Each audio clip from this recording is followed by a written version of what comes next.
পেহেলগামে হামলার জেরে সর্বাত্মক যুদ্ধের দ্বার প্রান্তে দুই চিরশত্রু ভারত ও পাকিস্তান।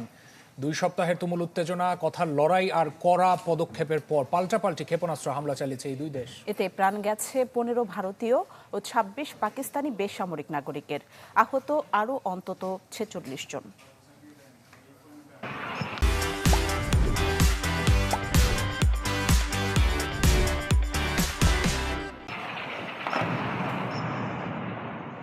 কাশ্মীরে সন্ত্রাসী হামলার জেরে ভারত পাকিস্তান উত্তেজনা শেষ পর্যন্ত গড়ালো সামরিক সংঘাতে। বুধবার মধ্যরাতে পাকিস্তান ও পাকিস্তান নিয়ন্ত্রিত কাশ্মীরে ক্ষেপণাস্ত্র হামলা চালায় ভারত। ঘটে হতাহতের ঘটনা। একটি দুটি নয়, 9টি আলাদা স্থানে চালানো হয়েছে হামলা।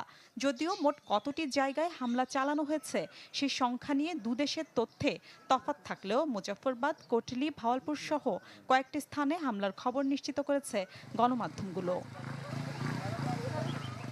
জবাবে ভারতের 5টি যুদ্ধবিমান ভূপাতিতের দাবি জানায় পাকিস্তান। এর মধ্যে রয়েছে ফ্রান্সের তৈরি 3টি রাফাল, রাশিয়ার তৈরি সু-30 MKI ও MiG-29 যুদ্ধবিমান।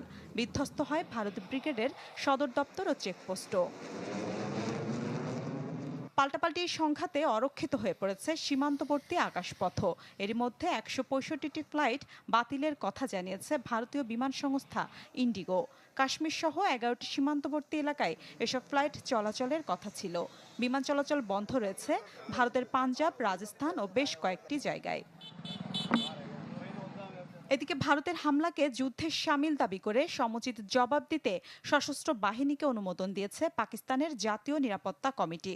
প্রধানমন্ত্রী শেহবাজ শরীফের নেতৃত্বে জরুরি বৈঠকে বলা হয়, জাতিসংঘের 51 নং অনুচ্ছেদ অনুযায়ী আত্মরক্ষার অধিকার রাখে পাকিস্তান।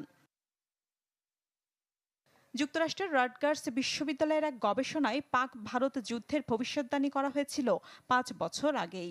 বিবিসিতে প্রকাশিত এই প্রতিবেদনে বলা হয়েছিল, দুই দেশের যুদ্ধ হলে তাৎক্ষণিকভাবে প্রাণ যাবে প্রায় 12.5 কোটি মানুষের।